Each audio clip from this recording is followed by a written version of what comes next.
Okay. As honestly That's a one of my beast of a favorite man. UFC fighters like I've ever seen in my life. And on top of that, it's kind of cool to he kind of represents too when it comes to the Latino community. Okay, well that's it. No, he's a badass man, no doubt. I've seen him fights. He whooped Brock Lesnar a couple years back. Whooped him And so He bad he did. sent him to the WWE. right. He sent him back to fake fighting.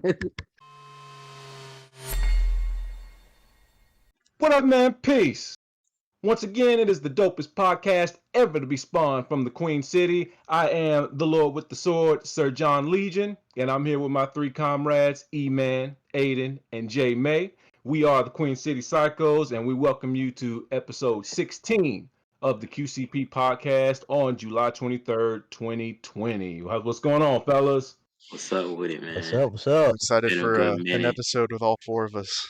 We haven't Oh done yeah, the full yeah. QCP back in a while. It's been about it's been a little over a month since we've had all four kings in the courtyard, but it's good to hear from you guys again. It's a good Have all of tagline. you on board. Oh yeah, yeah. It's a good tagline right there. I like that. Has Yeah. everybody been? Am I the only one that hasn't been playing any game consoles recently? Yes. Yes, you're the only one I'm because the I've Yeah, been only playing one. game Yeah, I figured consoles that. hard. I I think that's figured all that. I've been doing. I was telling you, man, I got to get I got to get some new controllers, man, because as of right now I'm stuck with my PS2 and my Xbox 360, but I don't have any controllers. We got a special treat for you guys. On Yeah, episode yeah, yeah, yeah. 16, we have a special guest. He's been one of my best friends for, I want to say 7 years now. I haven't done the math, but we're just going to say 7. Um, Taught me a lot about life, and he skinned a bear with his bare hands. Ladies and gentlemen, it's AJ Torres. How you doing? How's it going, my guy? Pretty good, pretty good. I'm enjoying my 2 days off. Well, the last day of my 2 days off before I go back to work tomorrow. Sounds good. Um, so take a few minutes and just kind of tell us about yourself, what you do. If there's anything you want Well, people to know about you real quick before we get into the questions. I mean, one, I mean, I guess yeah, I have been friends with Aidan here for at least I think I'm trying to do the math in my head too, 7 to 8 years now. I think it's 7. Yeah, I think it's 7 as well.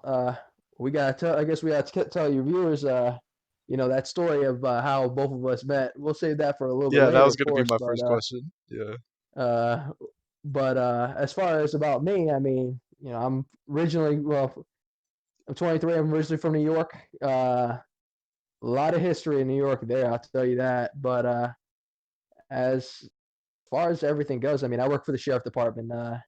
I'm a correctional officer right now, and just trying to really make my way to the road, see if I could try to help people as much as I can. Really, that's my biggest thing right now is the fact that that's my dream job right there. Is I want to actually be out there, go out there, help people out. No matter what. Yes, sir. So, do you want to tell the story? You tell it. You tell a lot better, and considering the Okay, fact that we so also have your comrades with you here, I'm pretty sure they'll get a good kick out of it. okay, so I'm currently 19, and I'm going into my junior year of college, just for a time reference. Granted, I'm a year ahead in college, so I pretty much technically skipped sophomore year. So I'm 19, and this would have been the first half of when I was in 7th grade. So I would have been, what, 13? I think so. Yeah. Yes, I think I would have been like 13. So, um, me and a little bit quick backstory fact. Me and AJ are both wrestlers, like wrestling background. More so him than me, but so I was a wrestler. So I'm at a football game, and what our high school does, we both went to the same high school. What our high school does is every year, at their homecoming game for football, they'll bring the middle school teams and they'll like announce the names of them, and we'll walk um down like the track or whatever, like at halftime. Like it's just cool to recognize your middle school athletes, right? So, knowing our football team, we were probably getting smacked. It was probably like 56-12 or something. I don't know. We're getting collapsed. Oh, dude, we suck. We've always sucked. Hey, Um, we did too. I mean, we're good now, but when okay, I was in high school, yeah, we sucked. to be fair, I was the decade graduating class, so like when I graduated, it was the 10th year of our school. Um, so back when this happened, it would have to be like in its third year or something. So we were still Okay. kind of getting everything situated. But so I was kind of like, I don't really feel like watching this game anymore. And it's not like I drove myself. I was 13, like I couldn't leave, right? So I just go up top in the back of our stadium, like where it's not like a stadium, kind of is, but it's got like your typical like away side has little metal bleachers, and our side has the concrete ones. And so I go up top, and I guess we're playing like catch or football with some kids that are younger. Um, so I'm going out for this pass or something, and I just slam into this dude. The next thing I know, my ankles are like way over my head. I'm traveling at a pretty decent velocity straight towards the concrete. And so keep in mind when I was a wrestler in 6th grade, or just in general, but especially in 6th grade, my biggest skill was sprawling and recovering. So for those of you who don't know anything about wrestling, when someone tries to take you down and you like kick your legs out or like break the takedown, it's called a sprawl. I was really good at that because that's all I really could do because I got taken down a lot. So as soon as I like scoop out of the side, I grab the dude's leg and then try to like drive him, and he's like, wait, hold on, you're a wrestler? And I was like, yeah. And then like, yeah, He's like, I know that move. he's like, wait, hold on, yeah. And then there's you a, know, I mean, it's funny because then we kind of like off and on for like 2 or 3 years, and then finally played airsoft together like 4 years ago, and we've just been like boys since. But yeah, that's the basic story. yeah, it's funny. It's just like we became immediate friends right after that. Like a completely destructive, meeting between the two of us. Uh, I mean, back then, I mean, I was always a stocky guy, Oh and my thing was, I always had this thing where, I like to look over my shoulder because, where I was from, you you know, kind of standard thing to do. But for some reason, I just felt like, you know what, I could relax for once. And the moment I said that I could relax, this kid comes out of nowhere and just completely tries to just annihilate me. Yeah, I'm like, okay, you got to be kidding me. I can't get a break, man. I really can't. Yeah, But friendship started in physical abuse and is now transcended to verbal abuse. it really has. Now y'all have But full on anime battle. Yeah. like I swear, now what you when it comes actually we actually had a couple of we had a couple of those moments, especially when we were playing airsoft. Top 10 anime betrayals right here. That's Oh yeah, another this story man. that A very very quick like 30-second synopsis of this. The way we played airsoft in the woods or whatever is we'd have one team start here, one team start here. We call ready, they call ready, and we'd start in like 10 seconds or something. And then as soon as we start, our whole team takes maybe 5 steps, and then AJ just opens fire full auto and just like betrays all of us. It was one of my the nicest people, it was one my of the nicest people he's probably ever met. And I just go ahead and freaking betray everybody. yeah, it was probably like my first or second match too. Like it was bad. But Dang. Okay, can I say this? I do find it somewhat hilarious that AJ is a big WWE fan and Aiden isn't. Y'all Oh both yeah, wrestled I in am high a school. huge WWE well, fan. but okay, so here's the thing though. The way we wrestled was folk style wrestling, which was it's a lot different from WWE wrestling.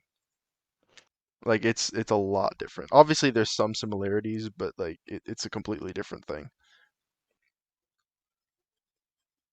So Oh you yeah. would prefer to watch something like that instead of like the Well, I standard mean, I wrestling don't that I we don't have. I mean, I'll jokingly hate on the WWE, but in general like it's just not my thing. Like it's definitely cool. It's just it's not my thing. It's You know fake what I mean? anyway. Hey, Attitude Era was cooler, bro. Oh I yeah, know it was absolutely. a little bit before your time, but you would have liked the Attitude Era a lot more. I don't know if Oh AJ, I yeah. don't know how much of that he got to watch because I mean you're in your 20s. I mean I'm in my 20s too, but I remember them days, man. That was the golden age. Actually, when I was growing up in New York, I actually had an aunt. My aunt would actually record or tape record, the wrestling events, and I would always watch, the WWE Attitude Era and actually the Golden Era with Hulk Hogan and Macho Man Randy Savage. I actually remember one of my Okay. favorite wrestling matches was actually against I forgot who the heel was or the bad guy was, but it was Bruno Sammartino, and he was defending the championship at the time. And that's old school, man. I mean, that's the stuff that I really. Yeah, yeah, yeah. I have a friend of mine. He was a big wrestling fan. He used to tape or so I don't know if he taped them, but he somehow had tapes of matches from NWA, but they were of Ric Flair when Ric Flair was in NWA. Yeah, so he used to do stuff like that too. No, Yeah, I never got to watch that, but yeah, I was just my cousin was big into it, and when I was like in like fourth or fifth grade, like I started to get into it. But back then, WWF like Monday Night Raw, I think it was on the USA Network. yeah. So I remember them days, man. I miss them days. I don't know how you, not to get too off topic, but I don't know how you're able to watch wrestling, how you're able to watch WWE today, man, because it's just I think it's I just the can't get with it today. I just can't. I think it's the I'm too fact much. I'm too that. much. Sorry, I didn't mean to cut you off there, man. I think it's the simple fact that as a kid growing up, not really being able to go outside much or do any sports, in New York, considering the how it was back there. I think it was a simple fact that they seemed like superheroes to me, almost, you see these big guys going at it, and it's something that as a kid, every kid has their dream job, mine was, I wanted to go into the WWE, Right. but that was, something that I, as a child, you think about, but, I mean, were you a yeah, Stone I Cold mean, guy? You oh, were, I was actually, I was a Stone Cold fan. I really was. I always loved seeing him kick Vincent McMahon's, ass all over the ring. Excuse my language. Uh, but I was actually the one that actually like I really, I just loved watching every single day was actually Triple H.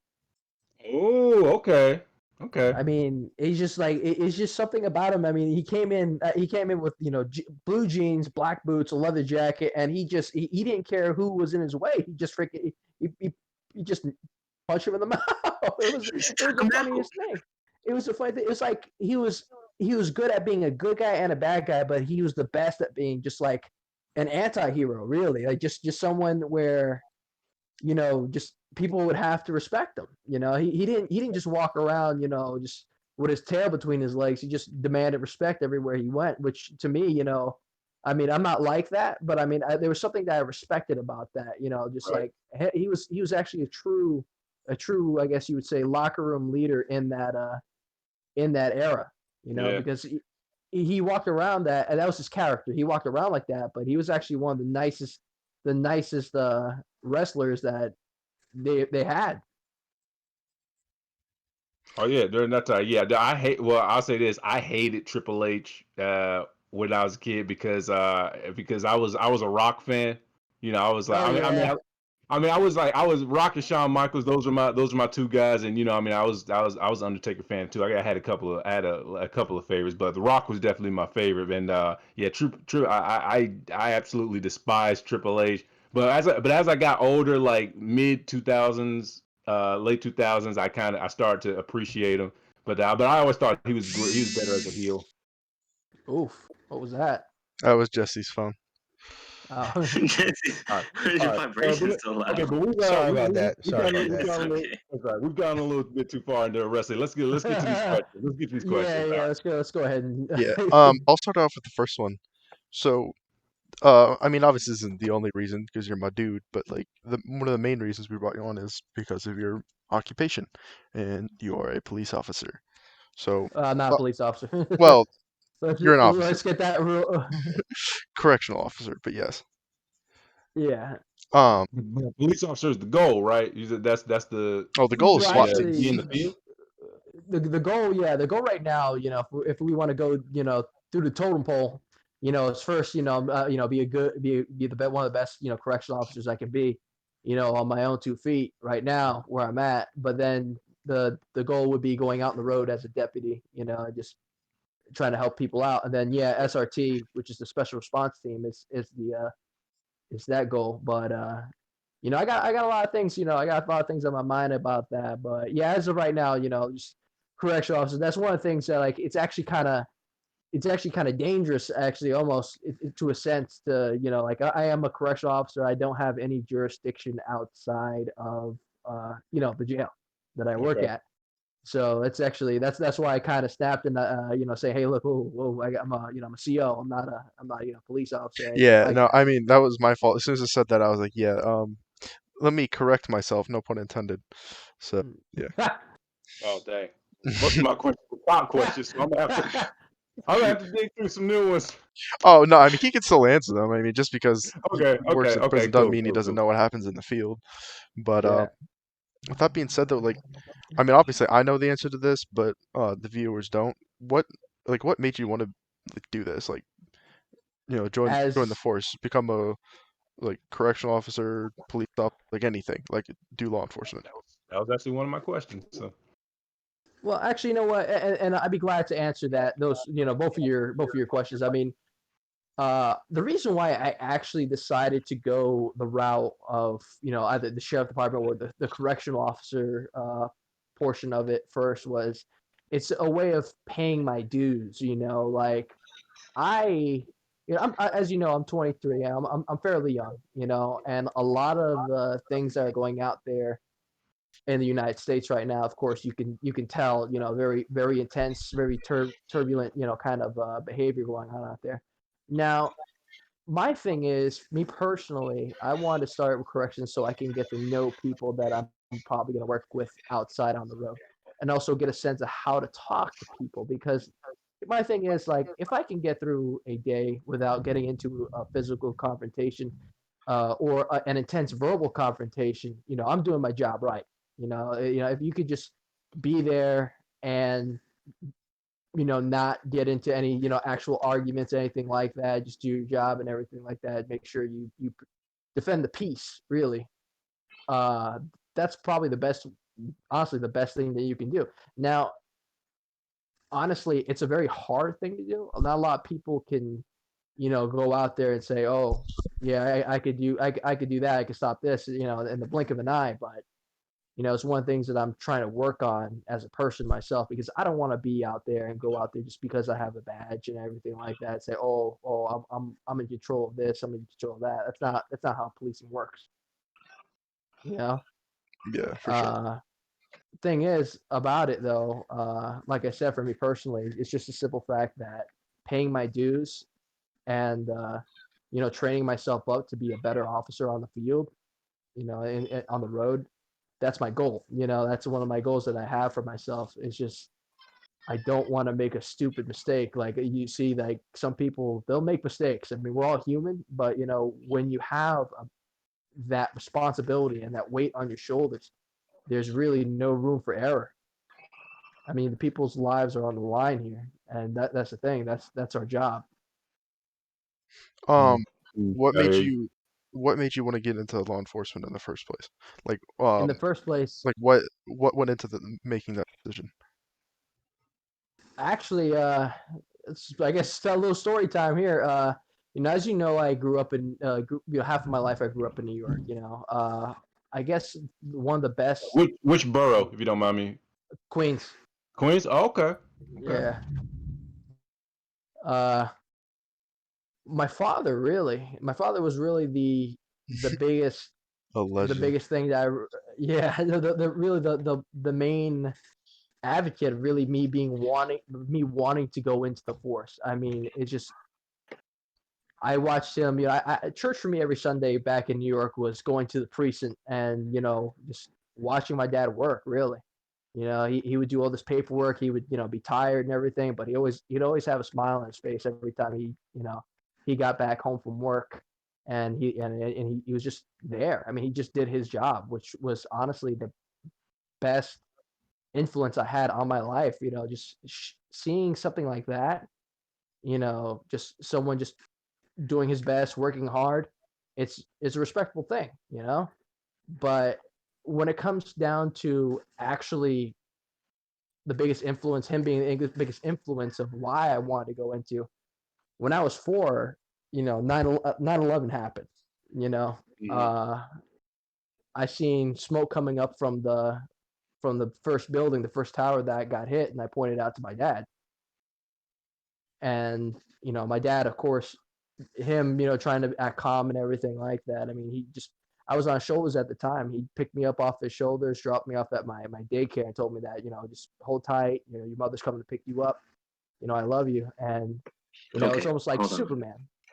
Real quick question. Continue the story. You dropped you off at daycare. Yeah, I was 4 years old at the time. The thing is, like, he told. I was nowhere near the actual. We were nowhere near the tower. The thing is, you could see the tower from far away. Yeah. That was the biggest thing. You could actually see it. When it comes down to that, I mean, you know how Superman was back in the day. Like how he would rip open his shirt.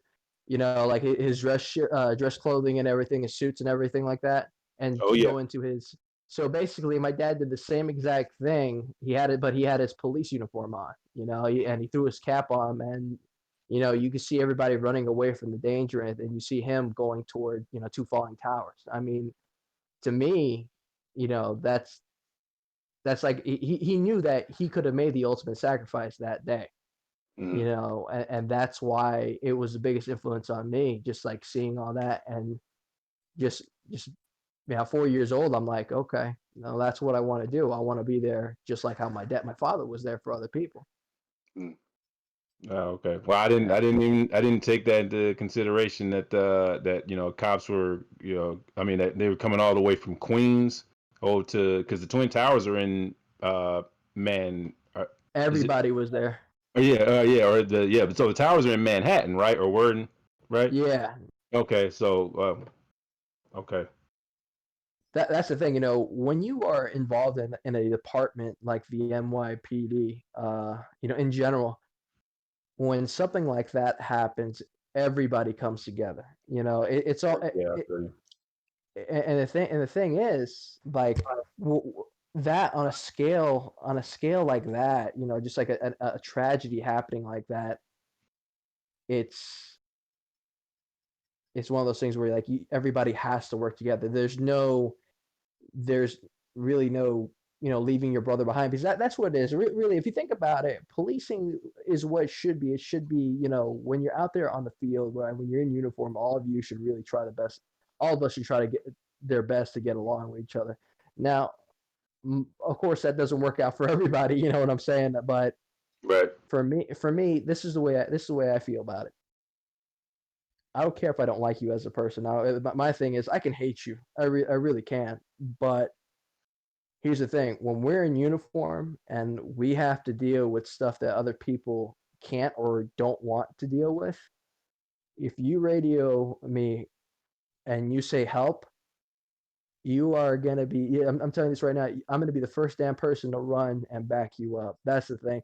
That's what a lot of people don't understand about it is, and it's a shame too. Like nowadays too, like there's not a lot of camaraderie like in our fellow man and woman. I mean, we're all so against each other right now, and it's disheartening.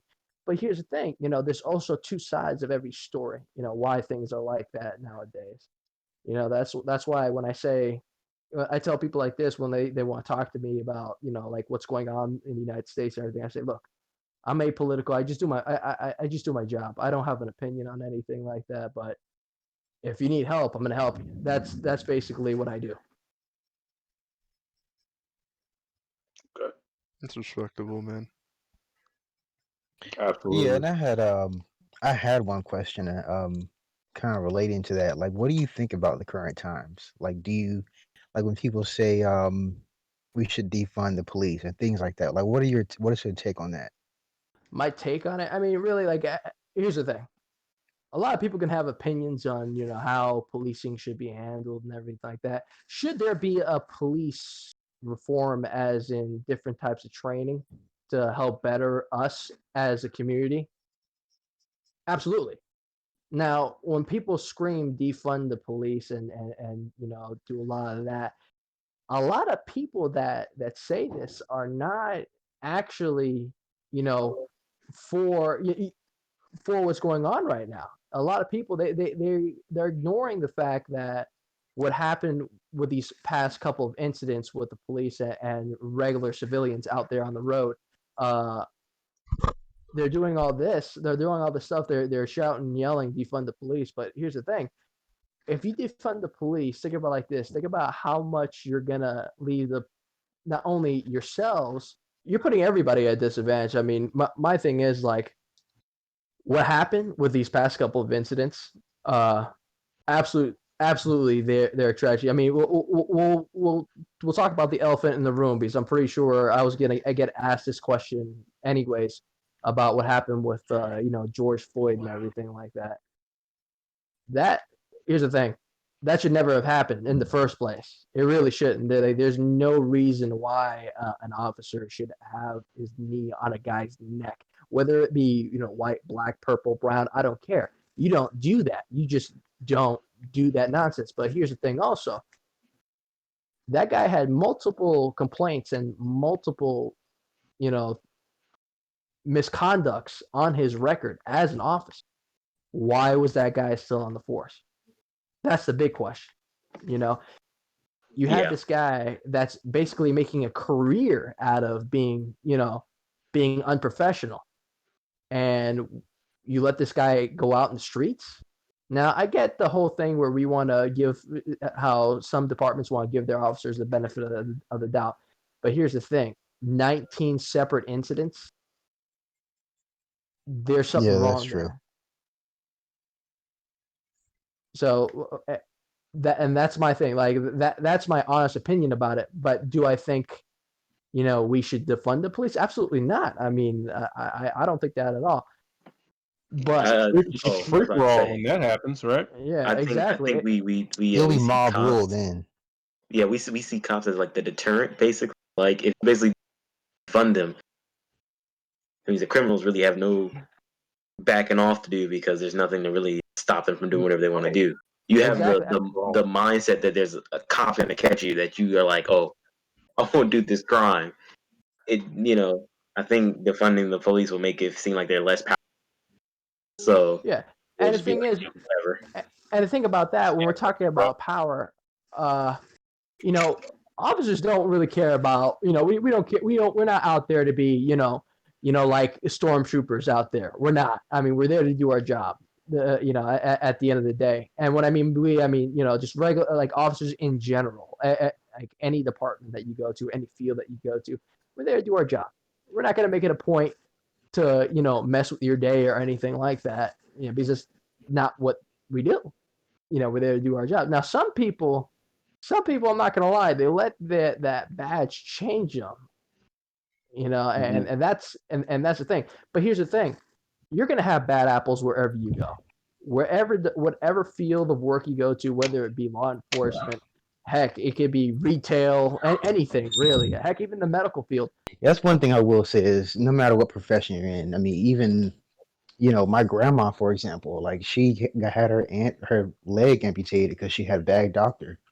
Am I supposed to say let's defund all doctors or defund all hospitals? I mean, I do agree with you on that point, and I just feel for a lot of these police officers because I think in Minneapolis, it was over like 500 police officers that quit their job. So I think it was 200. Wasn't it 200? because of I think it was that 200. video of that old guy falling? Yeah, I think that was that. 45 officers actually walked out of the line of duty after that whole spiel happened. Again, he was old. It's kind of different. Like I don't know really precautions for how. Well, it was also old and was, he lost his balance really easily. That was really spells for disaster to begin with. It's kind of my only thing is that they didn't like check on the dude. They just kept walking. That was my only thing. But I personally was like, I can see why they that someone that's enforcing his authority in their situation where they are policemen and everything. But he what you call it? That push and then not checking up on him was kind of where like I kind of was like, you can't even really defend that one. Like you can't, to go and check on someone if they fall and they're bleeding. Like, I don't know, maybe that's just me being a human being, but I the whole point to that point where they didn't check up on him, I was lost. Like, they lost me there. Yeah, absolutely. I mean, and that's the thing too. I mean, there's you don't even have to apologize for saying, oh, if it's just me being human. That's what you are. That's what we all are. That's the thing. And again, that's what we're kind of losing now. I mean, you see what's going on. Let's take New York for example. You have anarchy right now in New York. People do not want to go to work. The MTA, one of the biggest businesses and travel systems that they have, their main travel system, people do not want to go to work on the MTAs, on nothing right now, because people are getting assaulted by these anarchists, by these criminals right now. Now, a lot of people will jump to defend these people, on social media and everything like that. But here's the thing, a lot of those same people, they're stuck inside their house right now. So really, they don't know what's going on, or they're not even in that state. A lot of people are starting to get sick and tired of what's going on right now in the world. I mean, you go from saying defund the police, right? You go from saying that the police are causing all this unrest, civil unrest in the country, yet at the same time you're rioting, breaking into people's businesses that they built from the ground up, and you're assaulting innocent people on the side for no reason. That's not, and that's the thing. It's a shame because that And is that not. I'm sorry, not to cut you off, AJ, but I'm piggybacking on your point. That autonomous zone that broke out in Seattle, man, was absolutely ridiculous. Oh, absolutely. Like that made. I mean, it was. I wouldn't. It didn't necessarily. It wasn't so much that it made me angry, but I'm not gonna lie. It kind of made me angry because that's. I mean, that's the direct result when you don't have. When you don't. When a certain. Town or state or anything like that, a certain area that doesn't have any law and order or police enforcement. That was a direct result. Absolutely. You're absolutely right. Those same people are calling defund the police, but I was following that story on some on some independent news sites, because I don't watch CNN or Fox or anything like that. But the moment some officers actually, well, I think they not only sent officers, but I think they sent in some SWAT guys in there. And, they were finding people had been.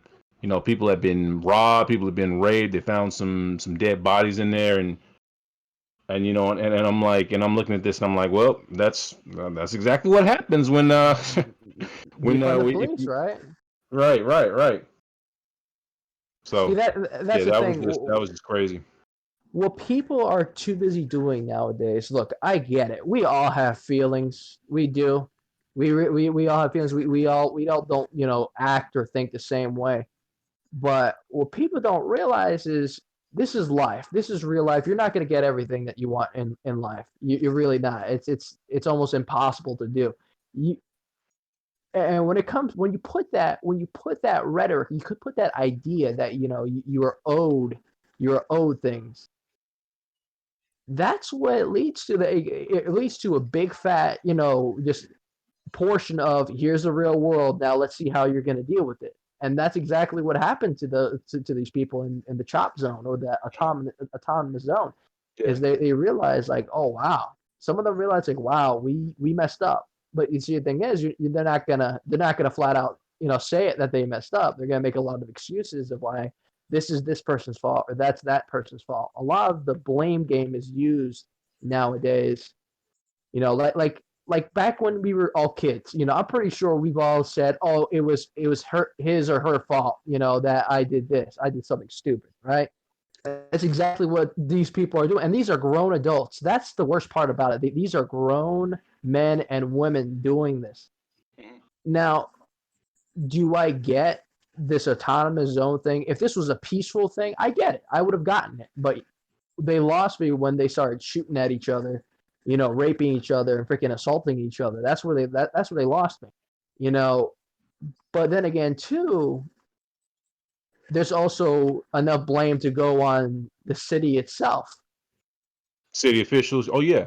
That's the thing. Like, Yeah, because they let it happen. They let it happen. Exactly. They let it happen. That's the thing that made me angrier than anything else. It was the fact that and I don't want to get into the whole red state blue state discussion, but the fact of the matter is this. I mean, this could have been prevented, but I literally think the mayor said. Go ahead. When she was asked about it, she said something to the tune of, "This could be like the summer of love," and I'm like. You know what? You get what you deserve at that point. That's at that point, absolutely. The summer of love became the summer of bodies. So within the first hour. So. I'm with you there. Can I? You okay if I switch gears to a question that I have to something else?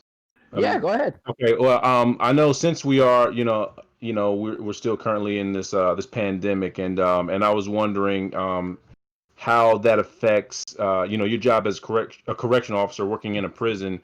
Are there like how did? Let me see how y'all wear a mask? Huh? Well, I mean, probably, but I'm sure that affects how you do your job. Like before the pandemic hit stateside, how you did your job as a correctional officer, beforehand has been slightly altered. And as far as working with inmates, or have there barely been any changes? Like I'm just curious as to what how much your routine has been altered, since the pandemic hit the U.S. Well, I mean, one thing is, I mean, we do basically what everybody else does nowadays. All of us have our temperatures checked. We all wear masks and everything. But to be honest, not much has really changed. I mean, a lot of people, they get this idea where if everybody else changes, then this is going to change too. That's not the case, unfortunately, or it is fortunately sometimes for the jail right now. The thing about it is we all take precautions because we don't want to bring this home to our families. Right. My thing is being 23 and still living at home with mom and pop, my folks. There's a risk that I take every day. I walk out that door. Not only do I have the risk of not coming back, there's a risk of me bringing back something to my family. And I think that to me, that's worse than not coming back home, in my opinion. Like I feel that. I feel that. I honestly, that's why my thing is like, I'm blessed because I have an amazing squad. I actually have a couple, and I'm blessed to have an amazing, group of people that I can call my brothers and friends, like Aidan and everybody that I've known throughout my life. Because, when they found out that I was taking this job and this whole pandemic was, happening and everything like that, I got a couple of calls saying, "Hey man, if you get this thing, I have a place where you could, like kind of camp out for like 14 days. You don't have to worry about, anything, about bringing it home to your family and everything like that." Which I'm insanely blessed, to have that, because not a lot of people out there have something like that. But like I said, I mean, this whole COVID-19 thing, look, I'm going to be straight up honest with you guys. This is not something that should be taken lightly. A lot of people will go out and say, "Oh, this is just the flu. This is this." No, it's not the flu. This is not a cold. This is killing people. This is hurting people. And you know what? Here's the thing: a flu and a cold can kill somebody too. That's what a lot of people that like to make these ignorant comments about, "Oh, this is no big deal." They're getting shot in the foot right now, or they've shot themselves in the foot by saying all this stuff. Because now you got people asking, "Hey, you just said this was a cold. There's nothing to worry about. How come how come my sister, how come my mother, how come my father or brother, how and my friends, how come they're dropping like flies? How come they're dying? And it's a morbid way of saying of the world saying like, hey, get your act together because this is happening right now. A lot of people will sit down and say, hey, don't wear a mask, or hey, a mask works. I'll believe it when I actually see some statistical evidence that, the mask doesn't work, or doing this doesn't work, or doing that, causes a greater threat. That's the thing. I don't like looking at all these huge, big, high-end, like media outlets, like you were saying before, Fox News or CNN, because a lot of it's fabricated. Unfortunately, but Oh no, I was gonna say, yeah, I've been sticking to since as early as mid 2018. I just completely jumped over to alternative media yeah, but and the thing about it is like, or independent media. But go ahead. yeah, the thing about it, this whole COVID-19 thing, does it affect people differently than others? Absolutely. My Mhm. thing is, I'm a healthy 23-year-old man. I go out for a run. I work out a lot. I make sure I take care of my body and everything like that. Does that mean I'm invincible? Absolutely not. But that, again, too, that is what is the kind of barrier I have between me and this COVID-19 thing right now, because anybody can get this, but I think if you have a healthy mindset and a healthy routine, you really don't have too much to worry about when it comes to being this age. But if you have a weak immune system and you got all these issues going on with your body, that I understand that. If it's something that you can't help, I understand that. But if it's something that you can help, I mean, my advice to you is start doing something right. Don't take this time off that we have right now to be complacent, because that's a problem nowadays. A lot of people like to stay complacent, or a lot of people like to say, "Oh no, this is no big deal." I have this to say, especially to the people who thinks that this is a joke, or who haven't experienced this yet. It's all fun and games until this thing lands on your doorstep, or you bring this home to your wife and kids, or to your grandparents or your parents. It is all fun and games. So until something like that happens, count your blessings while you still have them. That's the realest thing. Probably rather that. You're cutting out Like, really bad, man. oh, so, Yeah, man, you're going in and better. out. Hold on. I think he's Yeah. reconnecting his mic. Hello. Yeah, you're good. Okay. Yeah, we hear Yeah. you. I was gonna say. I was saying. Yeah. That's basically what I've like been Oh, he's going in working and at. out again. Oh, really? Dude, Yeah. what the? You've been doing it all podcast, but it hasn't been super bad. Yeah, and that's the thing about me, by the way, is I'm not the type of person that likes to sugarcoat everything. I'm either gonna be one or two things. I'm gonna be absolutely honest, or I'm not gonna talk about it. You know. Yeah. Those are the type of people I like to roll with too. I like straight shooters, man. So we have that in common. Yeah, which is good. I mean, a lot of people should have that. But my thing is, like, I'm not a read between the lines kind of guy. I never have been, and to be honest, it's just a lot of work, a lot of effort that I just don't have. I'll save the work and the effort for when I'm actually doing my job. Has anybody got any other questions? Kind of like change the direction here. I have a question. Okay, go for it. Go ahead. Yeah, so can you like break down what was the training like before you became like a correctional officer? Like what was the training like? What was that As much experience like? as much as you're allowed to disclose. It'd be I'm assuming gonna the tell you academy, something right right? now that's gonna baffle you. I'm gonna tell you something right now that's gonna baffle you. I haven't gotten to the academy yet. Oh, okay. Oh, okay.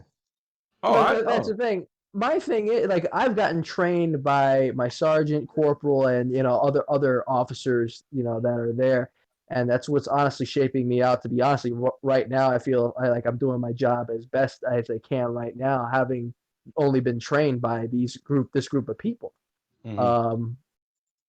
But like as far as the academy goes, I actually haven't been yet. I'm still waiting because of this whole COVID-19 stuff.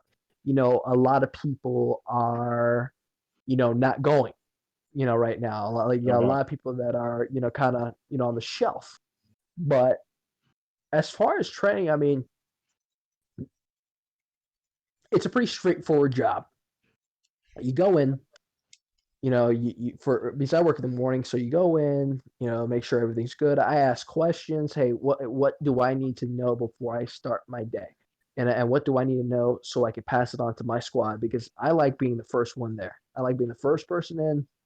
At work, I'll go to work at 20 minutes early. I show up at work at around maybe 5:20 in the morning. When I'm supposed to be there at 5:45. And thing about it is just a simple fact. Like, I don't want anybody getting, something. I don't want anything coming from behind us. I don't want to let us get caught with our pants down. If you kind of get what I'm saying. I just want to make sure that we all have a general understanding of what's going on. Or if if they just tell me, then you know what, when we're doing stuff, through our day at work, I can let somebody know if they need to know it. I always like knowing what I'm dealing with before I go to work. And that's a skill. I believe that's one of the best skills that a person could have in this field. If you're actually that dedicated to your job, you want to know what's going on. You want to know before, anything happens. As far as my daily routine, though, I'm not gonna lie. It's, around 6:30, we feed inmates. 6:37, and we pass out medicine. That's it, really. Then we do our rounds. We, that's really it throughout the day. But and then when people come in, we book them. That's it. We just put their information, all their information, get ready for court and everything. We do bond hearings. It's really a straightforward job. A lot of people don't understand that. Especially I work at I can say this. I work at a smaller type facility. It's actually really straightforward, but it's kind of funny too. It's that small. To the fact that we do get a lot of people coming in because people just don't know how to keep their hands off of other people. I'm looking at some people. I'm like, dude, We whooping on people out here. I saw. I'm like, I know. My thing is like, dude, I saw you 2 weeks ago. What? What are you doing back? I missed you guys. But the funniest thing is, like, a lot of inmates, they think I'm insane because I don't know if Aidan's told you, I'm a man that likes to eat, and I'll eat anything that is edible. And when he says anything, he means literally anything in any possible quantity. Wow. I'm sitting here at 220, 220 pounds. I mean, I work out. I like to eat. I mean, I'm basically a freaking living Goku.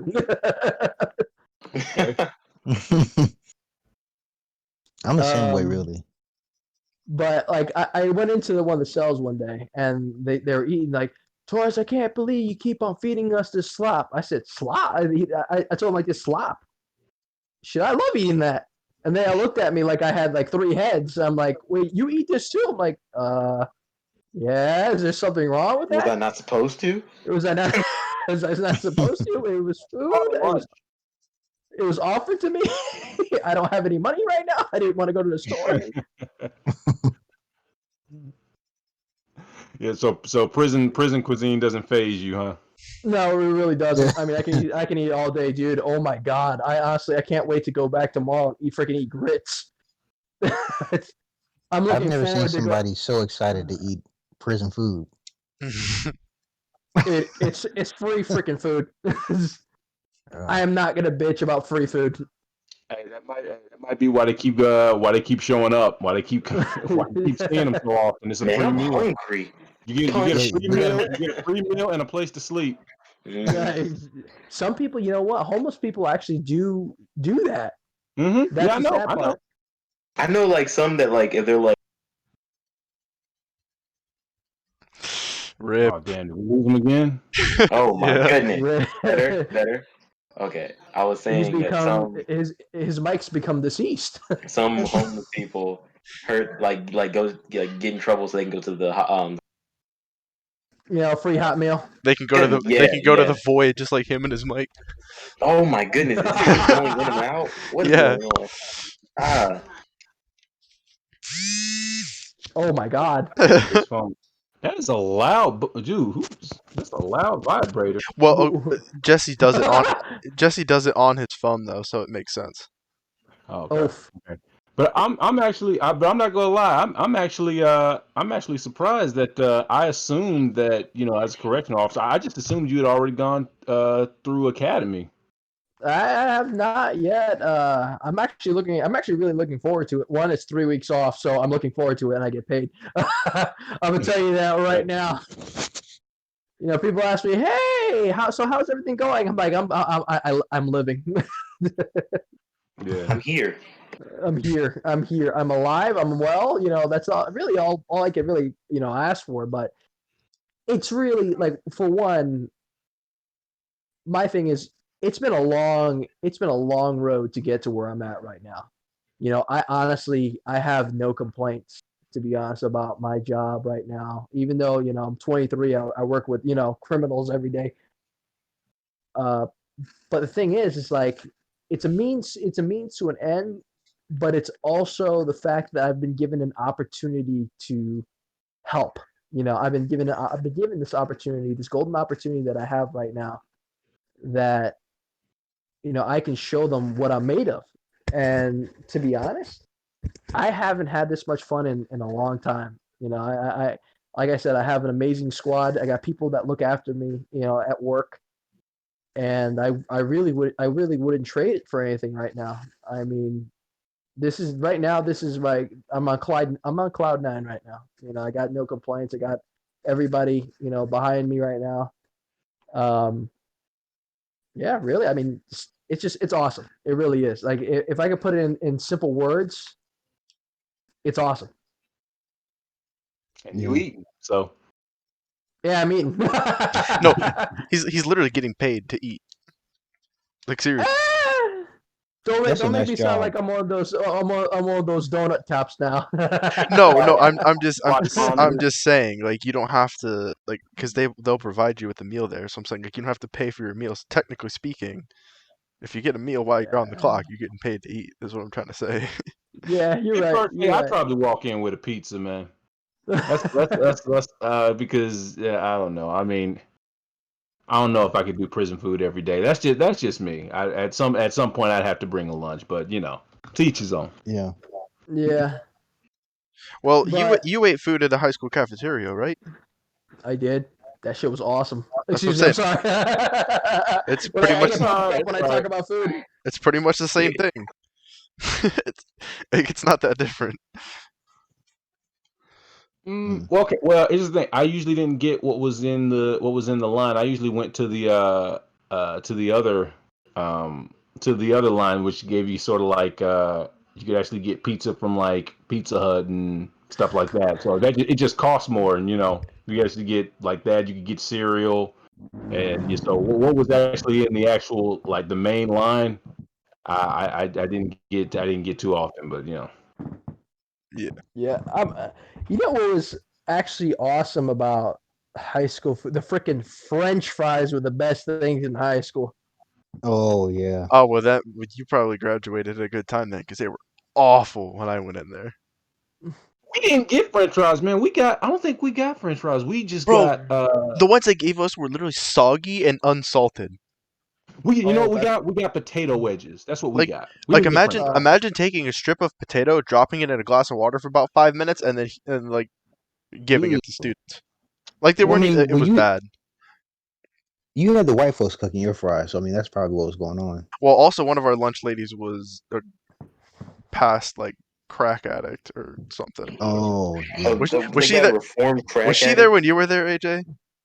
oh, Renee. Yeah, Renee.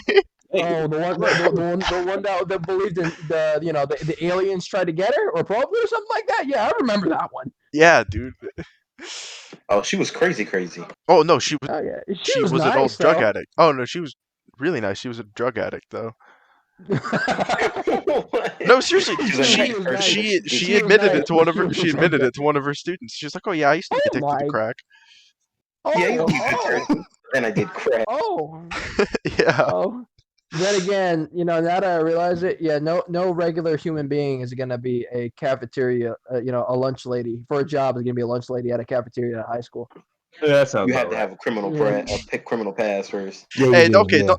that doesn't apply to all of them, but I see what you're Like for getting the at. job interview, they got to. Yeah. Yeah, you have to All have some right. felony You're good. charges, on your record. Have you Let, done let, anything in the past 5 years that you seen as a felony?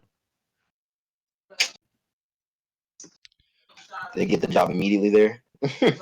Hey man, we got all kinds of characters at the McDonald's I used to work at. So I don't think it just they ain't I just getting So jobs at school cafeterias, man. going back to earlier, Aidan said you did what with your bare hands? Skinned a bear, Oh, right? it was a Wait joke. a minute, you got to It tell was me about that. it was a joke. Oh, okay. Oh, okay. I was about to say now. no, actually, Aiden could tell my thing. Okay, when it comes to me and these rocks that I have for hands, uh, Aiden could probably tell you a couple stories where I used him as my sparring partner. Yeah, they heard. Oh, So one of his was Austin full pro or semi pro? He was semi-pro. Okay, so his best friend is a semi pro boxer. Keep in mind this man's like 6'8", and 250 pounds. yeah, and he's extremely talented fighter, and he's strong.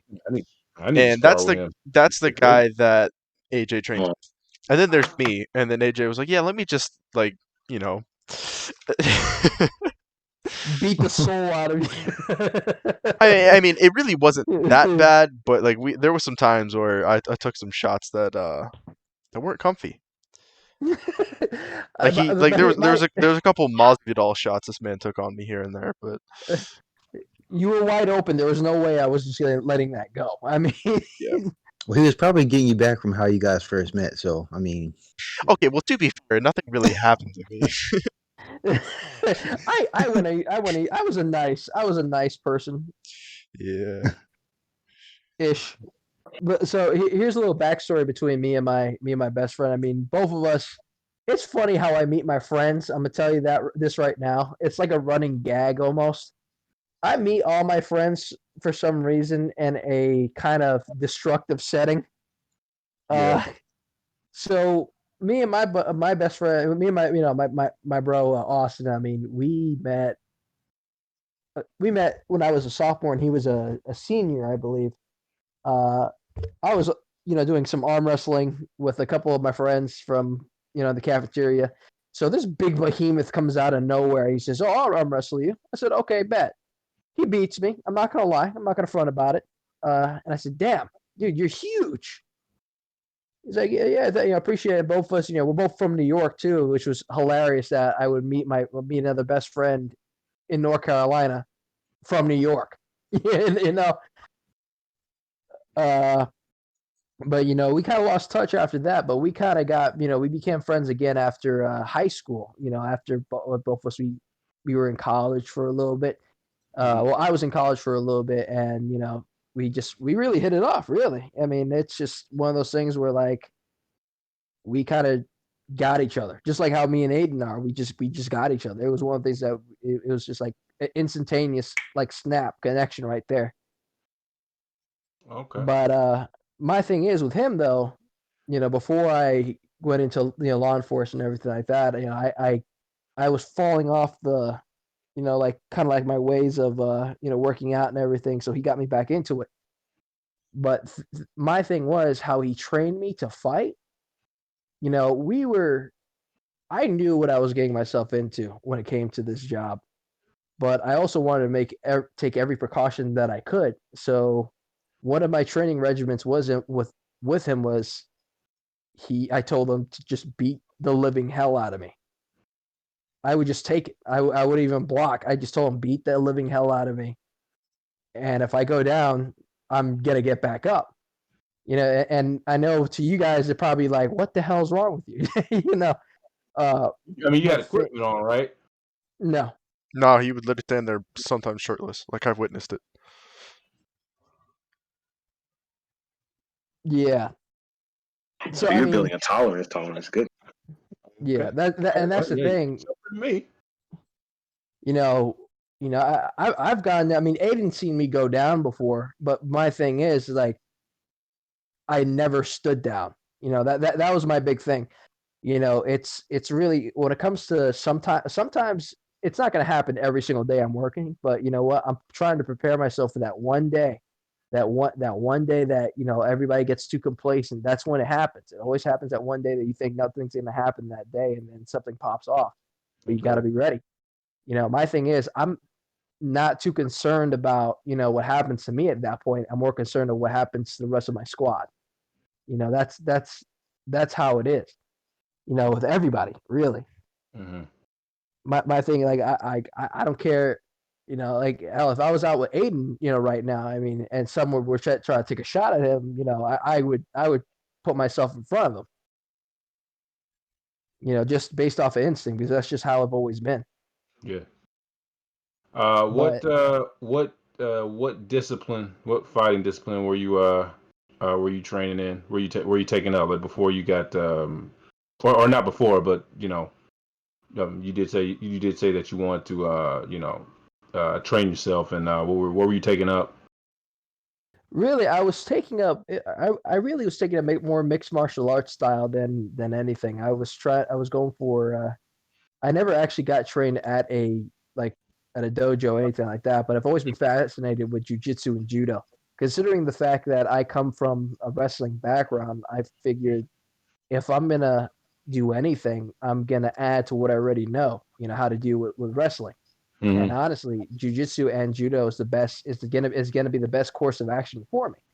Right. But as far as anything, I did. I did boxing, and I actually did train at a UFC gym for a while, for about like a year, and then it got shut down because let me tell you something. I'm not. People do not want to pay $180 a month, for No, no, no, no, no, no. going to a UFC gym. They're just not going to do it. But Yeah. really, it was really the wrestling, the jiu-jitsu, and judo that I was kind of studying on my own that really helped me out. But it's funny now. I actually got a couple of guys at work that they want me to, when this whole COVID-19 thing's over and done with, they want me to join up with them. Doing actual jujitsu and judo, actually going to a dojo and actually going and learning and honing my skills for it. Which honestly, I think it sounds rather fun. I mean, I've always missed doing sports, but just being able to do that again, honestly, it'd be crazy cool. Wow. Yeah, I actually me and or no, I can't remember if Aiden did it too, but I know Aiden. You remember when I got those when I bought those boxing gloves Oh yeah, during got the same those ones I lessons? recommended to you, right?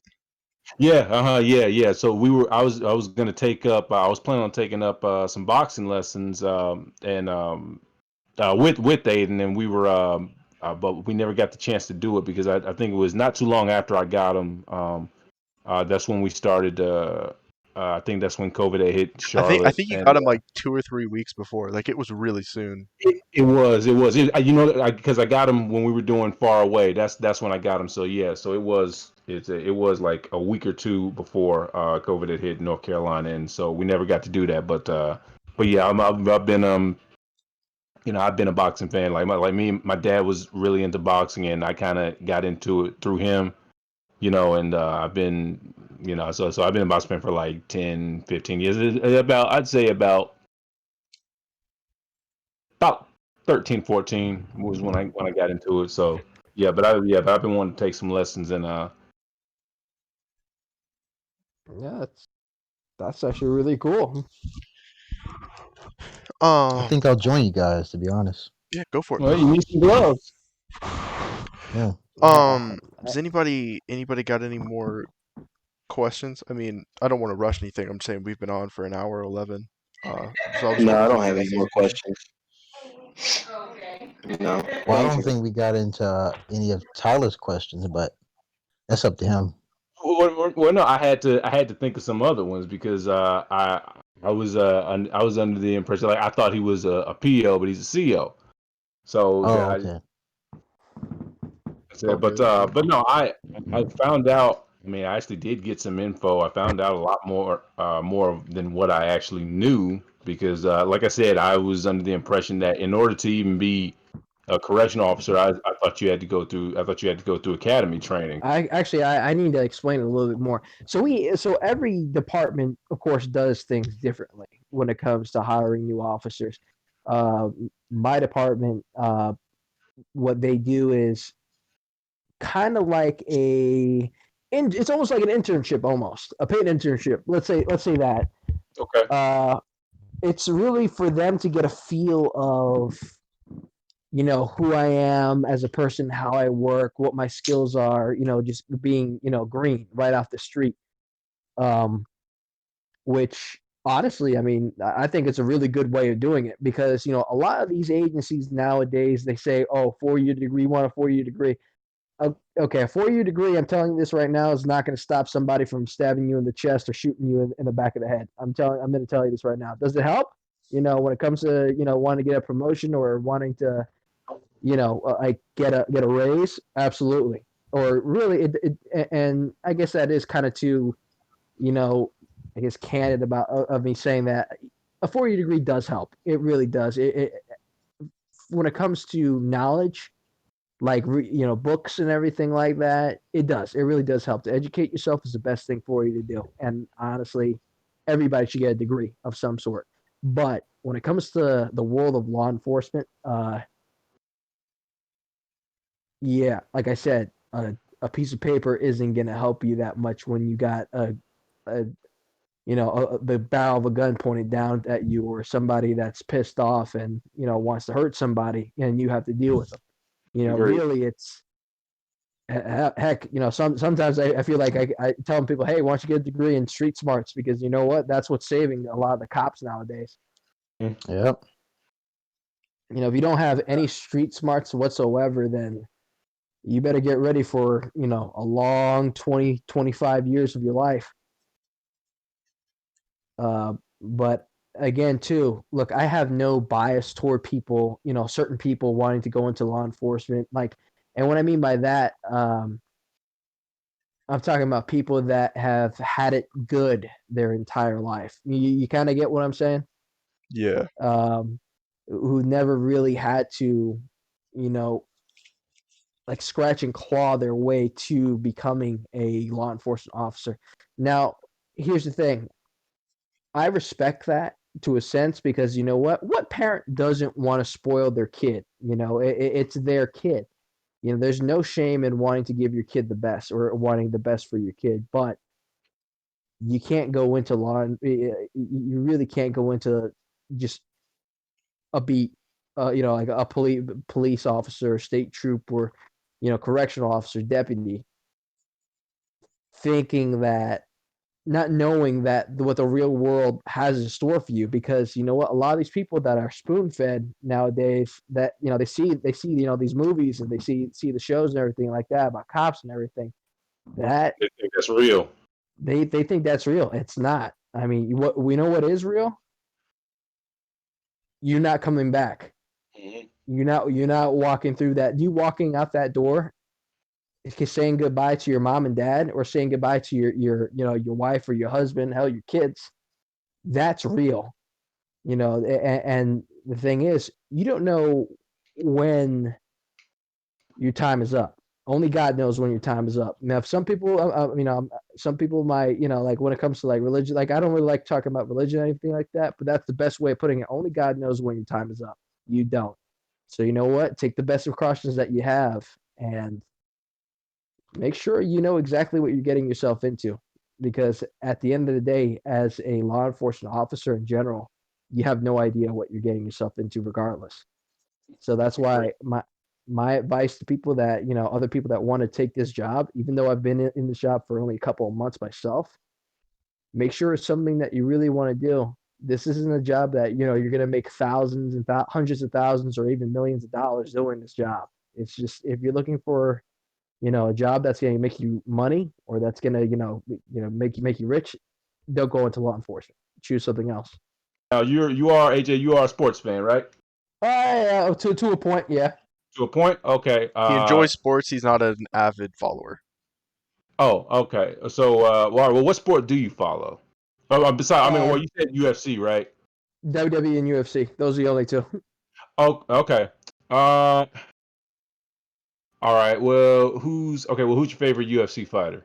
Who's your favorite? Honestly, the one that's not there anymore is Cain Velasquez. Actually, Oh, okay. Okay. as honestly That's a one of my beast of a favorite man. UFC fighters like I've ever seen in my life. And on top of that, it's kind of cool. He kind of represents too when it comes to the Latino community. Okay, well, that's no, he's a badass, man, no doubt. I've seen him fights. He whooped Brock Lesnar a couple years back. Whooped him so bad he sent him to the WWE. Right. He sent him back to fake fighting. No, I actually heard Kane was wasn't he was thinking about making the jump to WWE. I read that somewhere. He actually had a match and he lost his first and last ever match at the WWE. But here's the thing: what a lot of people don't understand about that is it's all scripted crap. It really is. Well, if they don't understand that now, I mean, at this point, they're probably not. They're probably not going to understand. Right. They're just not going to get. I mean, that's been I understand it took a while for the general public to understand that it's scripted, but I mean, it's literally out in the open now. Now I don't understand how you wouldn't know that in 2020, but I'll tell you what. This whole wrestling conversation with me is probably a whole nother podcast episode. Okay, I feel you. All right. Anybody else got a quick one? No, I mean I know pretty much everything about the guy, so like. I didn't have any other questions to light off with. Yeah, I'm good too. So. Yeah. All right. Well, I got another one. I mean, I can Go for it. Like I said, I got more one. Yeah, So, what type of music you like to listen to, man? Oof! Wow. I really like to listen to all types of music. My thing is, I guess my least favorite music. I'm sorry. To anybody out there that likes rap music, it's just not my thing, to be honest. I mean, you don't have to apologize. We've had discussions about our problems and grievances with rap music. I just check out Guilty Pleasures. That's what I can tell you. Yeah. We got a whole podcast. Our opinions. Oh yeah. But I'll tell you There's what. a lot I don't like about rap. So you're not offending nobody. You're not offending anybody on this. On this in this group. Yeah, I mean, one of the things here's the thing. I don't hate rap music in like all rap music. I mean, heck, I listen to J. Cole a lot. I actually do like J. Cole a lot. But also here a lot is a J. Cole fan, isn't that? Well, when it comes to yeah, I do like J. Cole a lot. But when it comes to like my preferred music, I really like rock, either rock music or Japanese rock. I mean, I like. And yes, I know I'm a nerd. All right, sorry, not sorry, absolutely not sorry. I'm a nerd. I like my anime music sometimes. I just like that's one of the things that gets me pumped up for a workout and or for a run. And it makes him feel like a Saiyan, bro. The anime openers make you feel like. Yeah, I know. I mean, that's the funniest thing. I'm like, and the funny thing is, like, real quick, I'll let you know. I mean, I got into watching anime when I was actually 5. You guys actually be surprised. The first person that ever introduced that to me was actually my father after he got home from work. Oh, that's tight. I mean, of course, I'm an avid watcher of Dragon Ball Z. Huge Dragon Ball Z fan here. Hey, that was still is my show. I'm DVD fan all the way. See, I grew up watching Toonami. I grew up on Toonami. My cousin introduced me to that, and I remember all them shows, man. All them shows. I remember Yu Yu Hakusho. I remember. I remember watching Yu Yu Hakusho, Bleach. Death Note, all that stuff. Samurai Jack. Oh God, Samurai Jack. That was the show. You guys know Castlevania on Netflix? It's low-key really good. It's really good, but it's so gory. It's really good and gory. Like I honestly was very. Any when I cutoffs? started watching the show. I'm surprised how much I actually liked the show. Yeah, it's really good. When it comes to like, but again, going back to like music and everything, I do like alternative rock.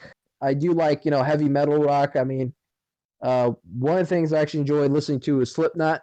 A lot of people can't really see it because what my thing is like when I'm off of work, when I'm just like regular AJ Torres, throughout my days, people will see me. I'm a very friendly, very, very friendly guy to get along with. Like they'll Oh, see me, he's big smile. completely different in a professional setting.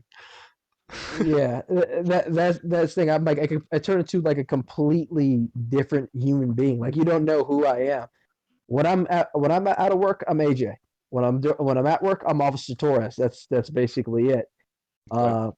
But when it comes to like like me outside of work though, when people hear my playlist in my car, they're like the first song will be like a nice happy kind of hypey song, and then all of a sudden they'll go to freaking Slow Way Fur from freaking by Slipknot, and then people will look at me like, okay, I didn't know this kid freaking Great rocked out song. that hard. Great song, by the way. Which to me, I mean, it's hilarious because my thing is I've always been the type of person to not judge a book by its cover, and that also it's also with me too. I mean, like when you first meet me, don't judge me just because you see this big smile on my face. At Yeah, the end of don't the judge him day, because he tries to pound your head into a concrete slab. look, I'd never I'd never actually do that unless Yeah, you did something yeah. insanely stupid for me to do that. But anyways, like again, music. I mean, wow, there's just so much music that I like listening to. Like it's funny. Like my music list will go from, like I said, heavy metal to hip hop to jazz music to Japanese anime music Mm-hmm. and to techno music to freaking Frank Sinatra after that. I mean, like So pretty much he listens to everything except for most rap music.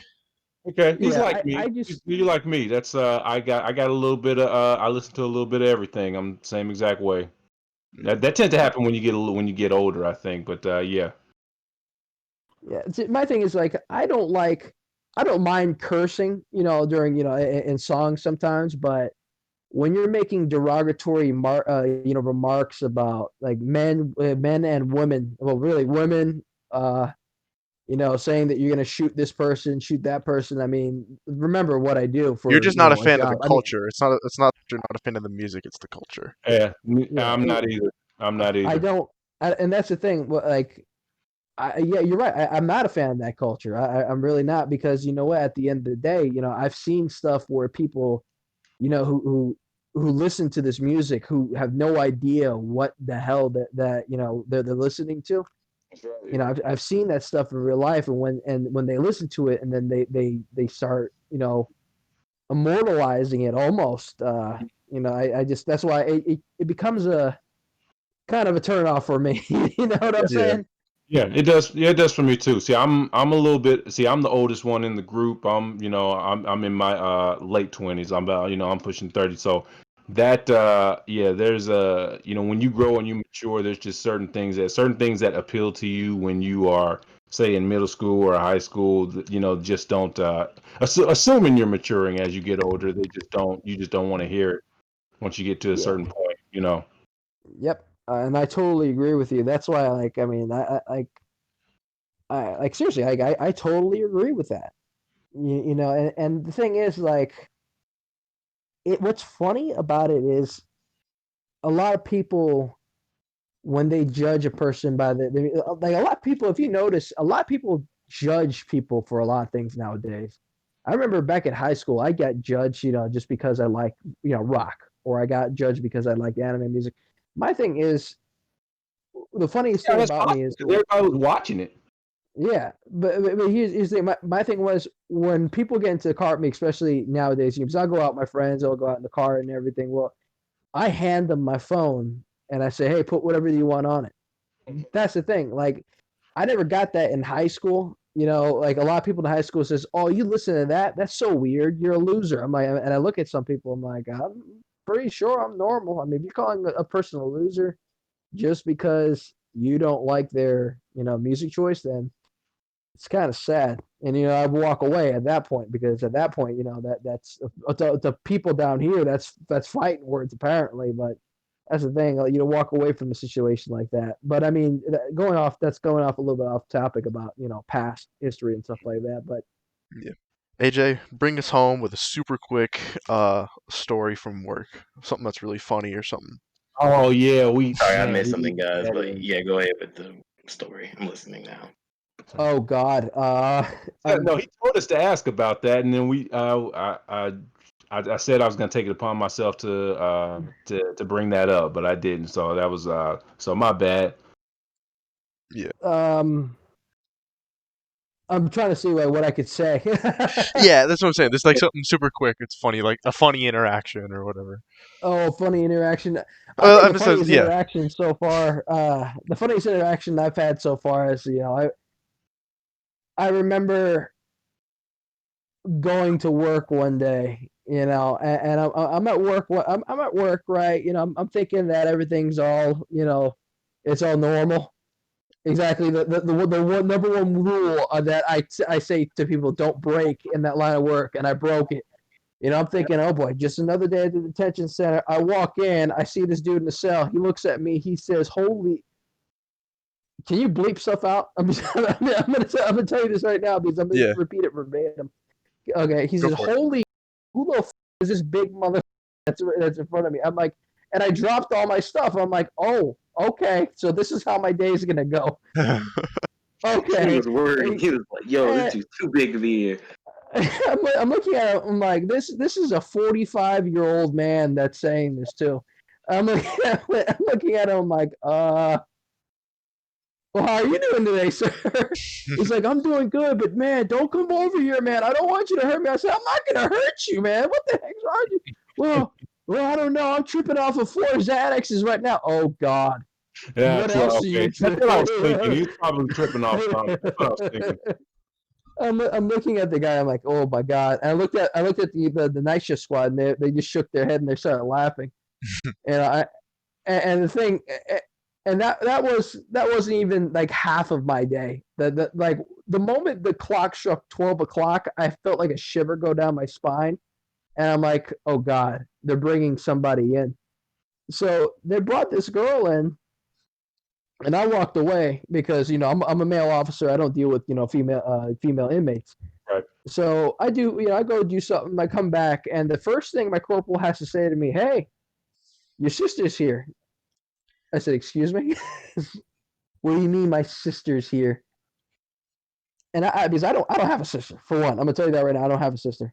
They're like, well, her last name's Torres. I said, and the first thing I said that okay, let me tell you something. She ain't no kinfolk of mine. So goodbye. And she looked at me and said, "Don't look at me. I don't know who you are.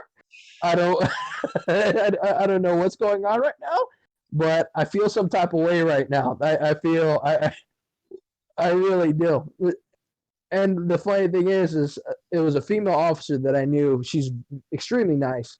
Uh, that she brought her in, and she's like, "Hey, isn't that your kinfolk?" I said, "Why do you people keep on saying that's my kinfolk? Her last name's Torres." Well, that doesn't mean that every Hispanic that his last name's Torres is my kinfolk.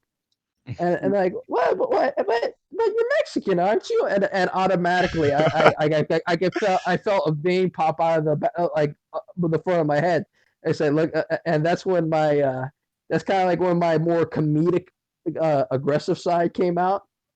And I said, "Oh yeah, you think I'm just because my last name's Torres, I'm Mexican?" She's like, "Yeah, right." And of course she's joking, but I looked at her and say, "Okay, so just because you're a little bit tan, you think you know, are you somebody from the Jersey Shore?" And of course, after I said that, it's like everybody else, it was just like, "Oh my God, Torres!" And I'm like, I'm sorry," and I told him like this, "Oh, I'm sorry. I forgot that Snooky's sister was you know working at our department." Dang.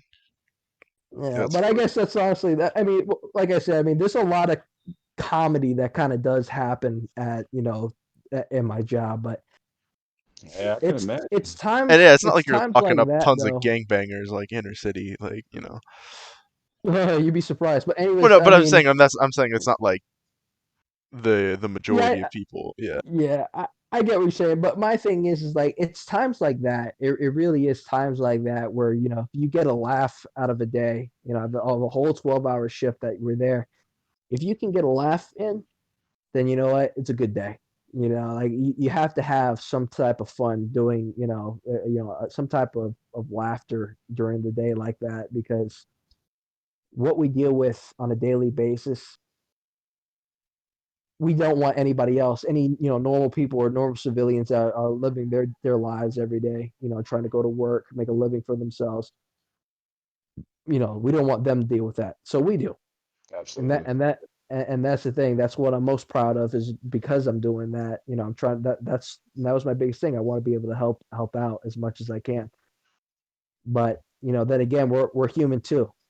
So if we get a laugh in, that's a good day.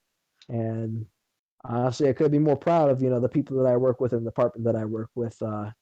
But also too, I mean, what really brings it, all to like the good part of this is just doing this, even being part of this podcast, and having you guys talk to me and ask me these questions. And I've only been in the department for about maybe 5 months now.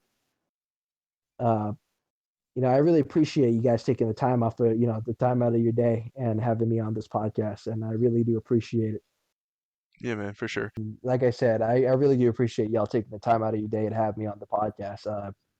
Really, thank you guys. Yeah, for sure, man. It's actually been insanely fun. Yeah, no, I I hope mean, we we'll can do this definitely again. have you back as a guest. May not be focused on something like you. We might just have a regular conversation, just like, hey, we'll have him join in. Yeah, I'd be more than happy to. Yeah, man, for sure. But as he said earlier, when you get a laugh out of the day, it's a good day. Well, I say when you get a podcast out of the day, it's a good day. Yes, it is. That Yeah, being with said, everybody on it too, man. so what? I said with everybody on it too, man. This felt Yeah, good. This yeah, felt good. Like, Felt like a return to form. yeah. Even it though really did. J May's been dipped for about 20 minutes, um, Yeah. Yeah. He's yeah. Yeah. I don't know I what's think he going just on kind of with. cut out. He might have had something to do, but Oh, okay. um, Yeah. I'm But speaking. I'm sure to speak on Jay May's behalf, I'm sure he was happy to have that all four of us were together too. If he Yeah, is if he was still online, I'm sure he'd say the same thing. You know. yeah. I mean, since J Huh? May's not here, someone's got to do it. Tyler, I'm Oh, appointing you. okay. For those of you that listen, if you enjoyed this video and you want to stay updated on any more content or any more videos that we post on our YouTube channel, before you do that, make sure you like, comment, and subscribe, and hit the notification bell for, like I said, for immediate notifications anytime we drop anything on our channel. And share with your friends, man. Oh Yes, yeah, sir. and share, absolutely, absolutely. We are, Share, link, copy link, send it yeah. out. Yeah, the school semester is, it's right around the corner. And we want to try and get back into our rhythm before the Of semester starts. weekly releases. Oh yes, yes, yes, yes, indeed. I mean, it's about that time. So, uh, I think, matter of fact, because the last video we did was it's no older than it's not even 2 weeks old, right? So we're kind of already moving in the right direction, you know. Yes, sir. Yeah, so that's right, and that's what we want to get back to. So thank you for joining us. Again, this is the Lord with the Sword, Sir John Legion, with the man J May and Aidan. We are the Queen City Psychos, and once again, I know he's already thanked them, but thank you to AJ Torres for joining us. We will have more content coming soon. Until then, stay safe. Peace out.